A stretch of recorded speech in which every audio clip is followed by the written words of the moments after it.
Is this thing on? Welcome back to Movies TV Man. Of course, you can follow me on Twitter at Movies TV Man. And welcome, everybody. A very warm welcome to Saturday's edition of the DCEU Daily. Wow, what a day yesterday was around the world for fans of the Snyderverse. And Zack gave us a little treat. Wow, wow, wow. Wasn't it amazing to see this? Who is this? This is actor Wayne T. Carr as John Stewart, the Green Lantern, in Zack Snyder's Justice League Snyder Cut. But Mick, what are you talking about? We never saw him in the movie. No, you didn't. Because Warner Brothers forced Zack to delete a character and an actor of colour from a movie. Their reasons? Well, apparently they were going to do their own version of John Stewart, and that's why. Now, that response is interesting to me because they announced at this time that they were doing a multiverse strategy. Surely there would be space for a Green Lantern of colour in Zack's Elseworld, wouldn't there? But they announced 2 Supermen of colour because they want to be inclusive, right? So they don't have a problem with a black Green Lantern, not just any black Green Lantern, but the ultimate black Green Lantern. John freaking Stewart, baby. He looks terrific. But we didn't see him because this is what Warner Brothers did to Zack Snyder. You know what I was thinking about this as I was prepping for this video? I never write notes, and I don't have an earpiece in, by the way. But I do think about what I'm going to say. I always know what I'm going to talk about. It's very instinctive to me. And I was thinking, I've watched so many TV series, some of them not very successful, that kind of finished very quickly. 6 episodes, 10 episodes, a season. But all those shows, no matter how unpopular they were, the network understood that there were still people who would have been interested in the ending to that story. So even these shows that have kind of ended so quickly because of unpopularity and low ratings still got the chance to finish off their story. But not Zack Snyder's Snyderverse Justice League universe. Why? Did it make such little money?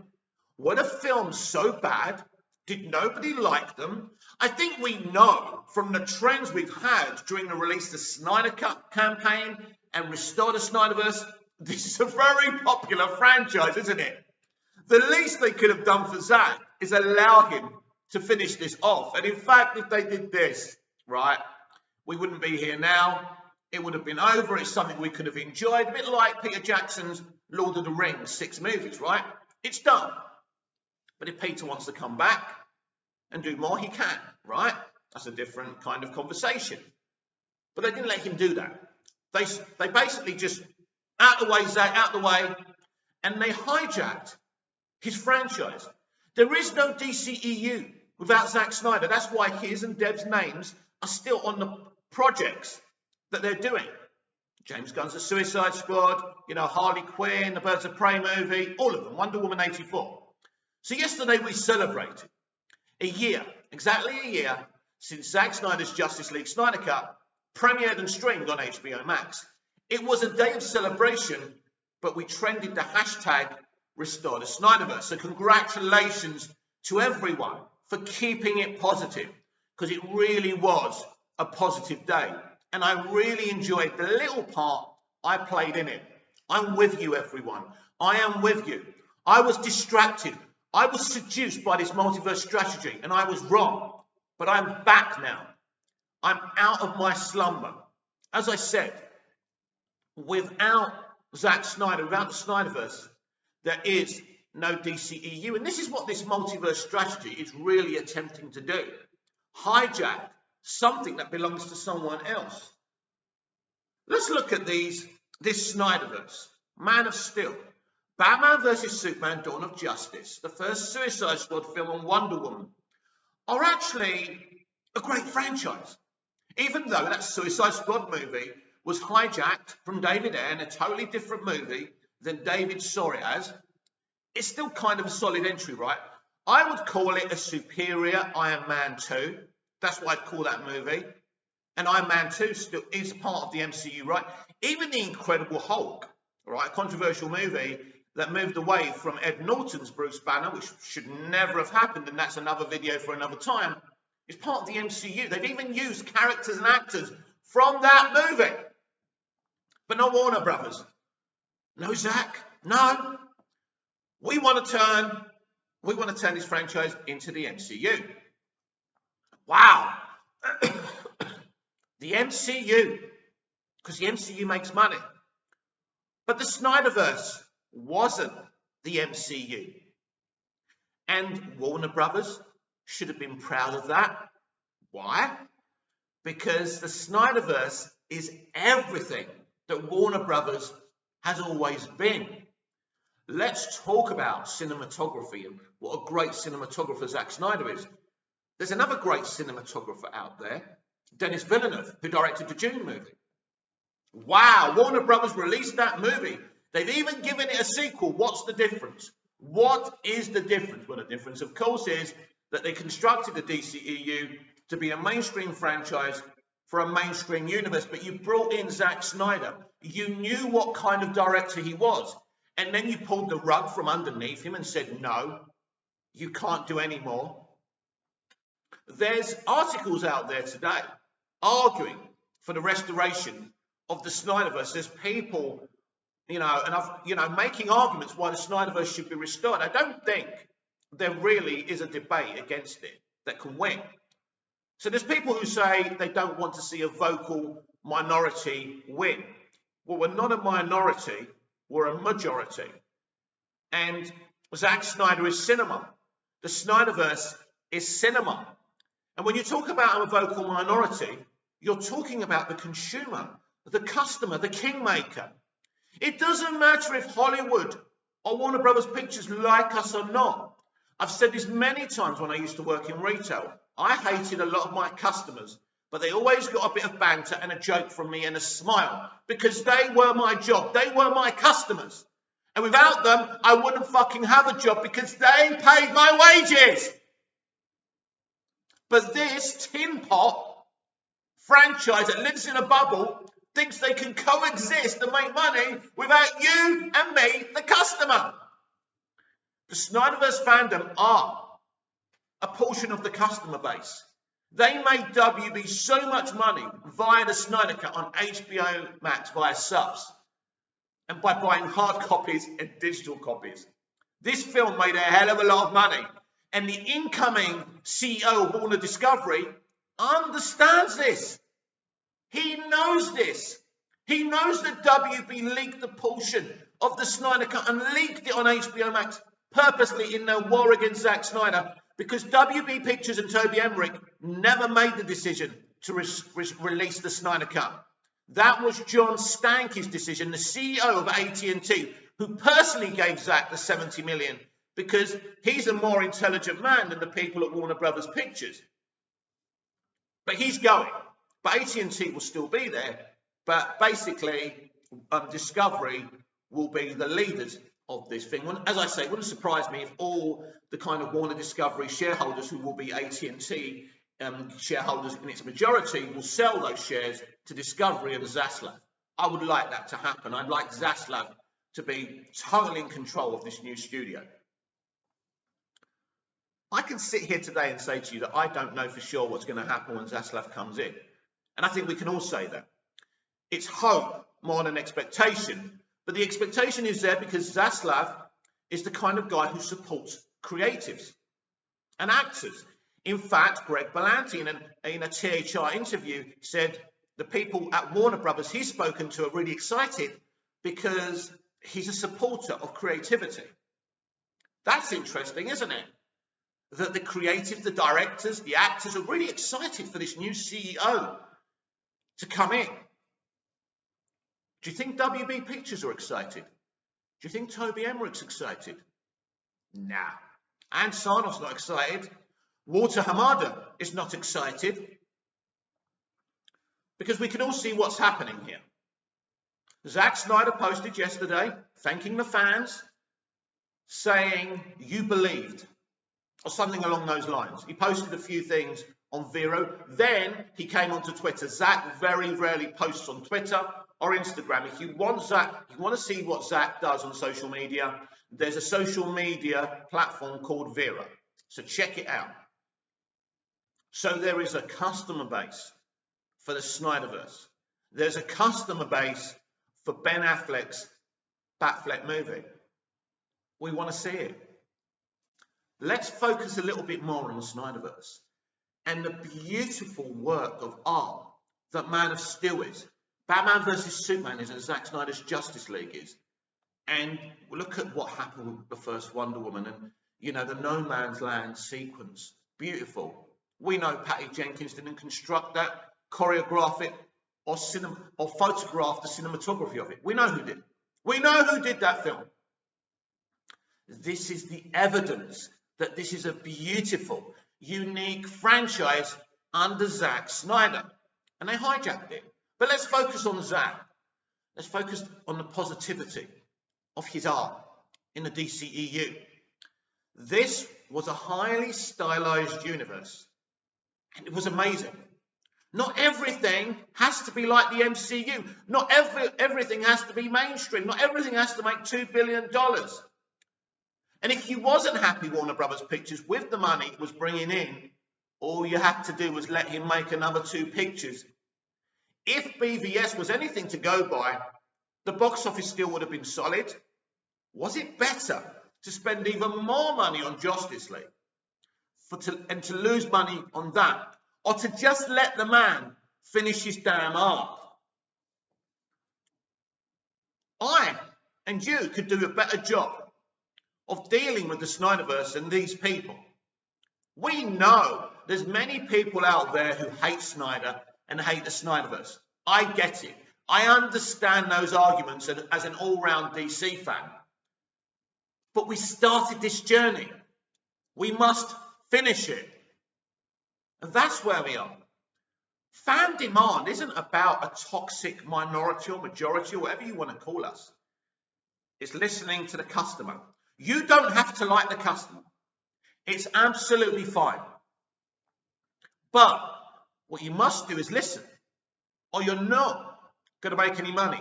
Hollywood right now is in a very precarious situation because ever since Trump became president, they've decided to push back on social issues, social commentary, identity politics, pretty much sacking most white male actors and characters and replacing them with women and minorities. Now, I don't want to make much commentary on this, but it's there, right?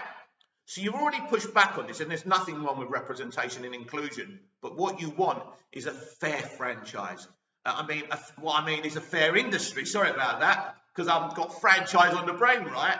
But yeah, you want a fair industry that has as many minorities as white people, as many men as women. What you don't want to do is, right, well, the men have had it all their way, all these white men, they've been overrepresented. Let's replace them with people of colour and women. That's a good idea. That'll make the money. Now, that's kind of toxic enough and aggressive enough. But when you represent these minorities and these women in a way where you don't even bother doing any great storytelling, you don't even give them the great character development and storytelling you did to the white men, that says something about you. So Hollywood is in a very precarious situation right now. They need to start listening, because this is not just about Marvel, DC, and Star Wars. This is about the industry on a whole.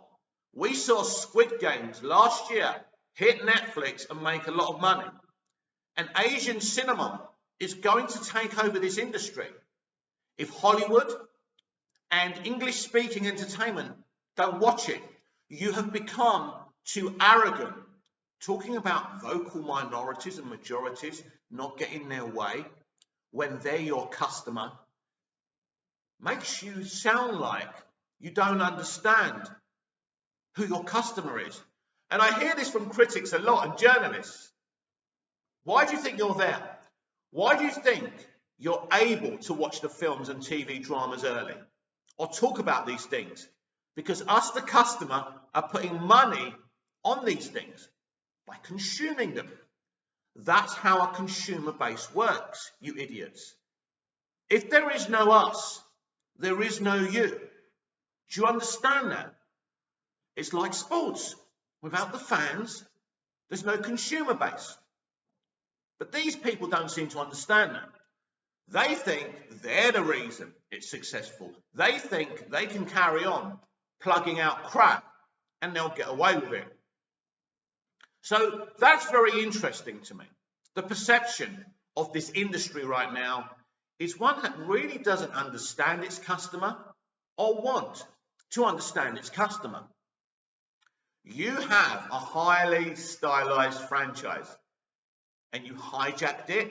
You got rid of its leader who was doing something so special. What is the DCEU now? What is it? Aquaman, Shazam, Wonder Woman 84, Birds of Prey, a flop in movie theatres. James Gunn's The Suicide Squad, a flop in movie theatres. I still think they're all valid movies. I can still watch those films. I think they're okay. But the point is, what was better? Man of Steel, BVS, Suicide Squad and Wonder Woman and Justice League are the movies we've had ever since. You can't hijack somebody else's franchise and pull it off as your own. It's not going to work. And this is what the multiverse strategy is. Now, at first I was seduced by this idea because I didn't really know what they were planning. But now I do. AKA example, as we've spoken about before, putting stock footage from Man of Steel of Henry Cavill in a Flashpoint multiversal movie that's supposed to reboot the whole franchise and start again. That's not really a great start to a franchise. It would be like Russell T Davies relaunching Doctor Who in 2005 and subtracting a bunch of doctors and saying they didn't exist from canon, right? Fans would go fucking nuts. The DCEU is Zack Snyder's franchise. If you want another franchise for the mainstream audience, you've had so much time to do one. There's an audience for the Snyderverse, for what Zack Snyder did. You know that. I know that. Everyone knows it. So if David Zaslav and Discovery come in and do nothing, we know that nothing's changed and this is going to be the same thing as AT&T did.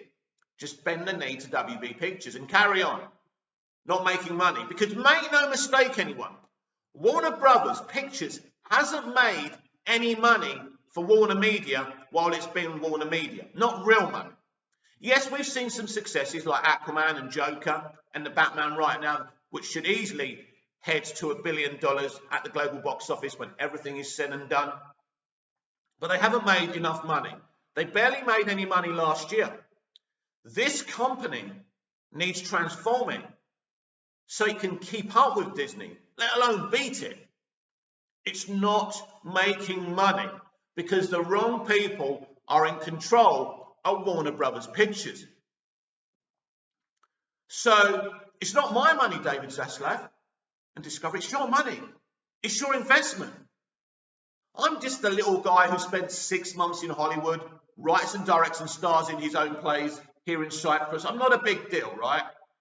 But I've worked in the industry. I know the industry. And ultimately, yes, it's about make-believe and imagination and escapism. But it's also a business. And the business you're taking over, no matter its potential, hasn't even fulfilled an inch of that potential under Toby Emmerich. You don't need me to tell you this. So it really is weird to me that a company like AT&T and Stanky came in, bought the company, and allowed people like Emmerich and Sarnoff to continue in their jobs. In fact, they brought in Sarnoff, who's done very little. I said for a long time, let's not judge Toby Emmerich and Sarnoff and Walter Hamada until we've seen the 4 or 5 DC movies of this year. Well, guess what? We're not going to have that opportunity for that ultimate test now, because there is no Aquaman and there is no Flash movie and there probably is no Batgirl movie. We've had the Batman, let's pass that test.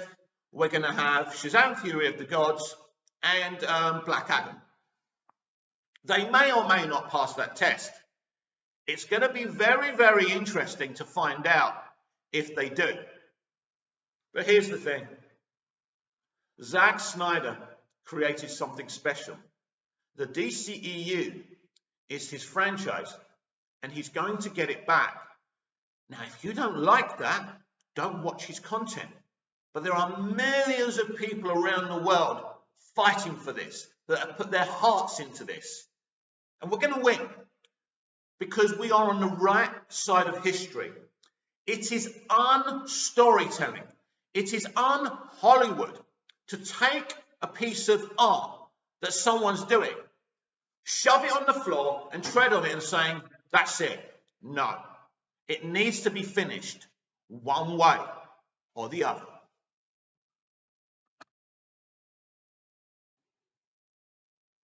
I do have one DCEU update for you, and here we go. It's actually about a movie I'm actually looking forward to.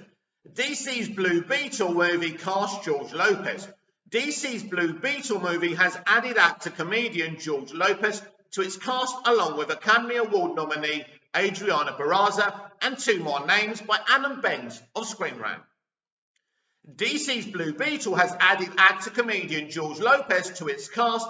Post Zack Snyder, Warner Bros. Has been working to expand the DC Extended Universe in various ways. This includes highly anticipated blockbusters such as Black Adam, starring Dwayne Johnson, and the Multiverse of the Flash movie featuring Michael Keaton and Ben Affleck's return as Batman. Still, in a post-Zack Snyder world, the franchise has been making a concerted effort to introduce younger and more diverse heroes, such as Leslie Grace's Barbara Gordon, aka Batgirl. I think Wayne T. Carl is a diverse voice, right? But they deleted him. Don't talk to me about post-Zack Snyder and diverse voices. I'm happy we are getting a Latino Blue Beetle movie, and lots of Latino talent is getting an opportunity to shine. But let's not talk about Zack Snyder and representation, right? Another one of those superheroes will be Blue Beetle, a Latinx teenager named Jamie Reyes, who gains his powers after bonding with an alien scarab. Developing of the live-action film began in 2018, with Scarface remake writer Gareth Dunnett Aloka penning the screenplay, and Charm City King's Helmer Angel Manuel Soto later joining as director. In the summer of 2021, Cobra Kai star Xolo Maridueña was cast in the lead role. Recently, the Blue Beetle movie began filling out its cast, with What We Do in the Shadow star Harvey Gillen, Belisa Osbondo as Jamie's younger sister, and Bruna Marquezine as the female lead and Jamie's love interest. Now the Wrap reports that Blue Beetle is adding more names to its cast. The most notable newcomer is Lopez, who will play the role of Uncle Rudy.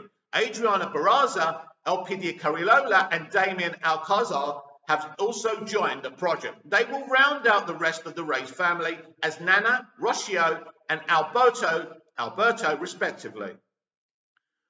Of all the actors to join the cast of Blue Beetle so far, Lopez is undoubtedly the biggest name of the bunch. He's best known for his eponymously titled ABC sitcom, which along with his stand-up comedy frequently examines Mexican-American culture and race relations. Now we know why he's been cast. Lopez played the patriarch of his fictional family on the sitcom, so it makes sense he will fulfill a similar purpose for the Reyes family, as family dynamics appear to be a major element of Blue Beetle's story. Though Lopez isn't the only notable name joining the Reyes family, Bizarra is an Academy Award nominated actress for her performance in Alejandra G. Iñárritu's 2006, sorry I'm killing these names, I can't help it, film Babel starring Brad Pitt, Cate Blanchett, I remember that one. These recent castings act as another indication that DC's Blue Beetle remains committed to casting Mexican and Mexican-American actors to portray the multi-generational Reyes family. Director Angel Manuel Soto has indicated this is a major priority to maintain the movie's authenticity, and the studio is clearly backing the approach. Like Batgirl, Blue Beetle was originally conceived as a straight-to-streaming release on HBO Max, though these plans were scrapped in favour of a theatrical release on August 18, 2023. though considering DC's recent reshuffling to their release slate, this date could be subject to change. Yeah, everything at WB Pictures is subject to fucking change. I have no problem with all these Latinx cast members. I think it's beautiful. I think it's amazing because Jamie Reyes is a Latinx character, so it makes sense, right, to cast proper Latinx actors. I love Blue Beetle. Many people love Blue Beetle. The question is, will this be another virtue signaling movie, or will this actually be a good movie? And just finishing off today's DCEU Daily, they wanted to manipulate us and seduce us away from fighting to restore the Snyderverse and focus on their multiverse strategy. It worked on me. Their number one idea was bringing Michael Keaton's Batman back. And that's a big one, isn't it? That's a doozy, because who doesn't love Michael Keaton's Batman? I want to see him. I can't wait to see him. But you know what I want more? To restore the Snyderverse. This has been the DCEU Daily with me, Mick, your host with the most. Just ask your girlfriends and your wives. This is Movies TV Man. Please like, share, comment, subscribe, hit the notification bell so you never miss this perfection. And you will see me again later when I'm live here on Movies TV Man. Until then, until we meet again, goodbye, au revoir, auf Wiedersehen. See you again later. Please smash a like on the video and show your support. Until later on, goodbye.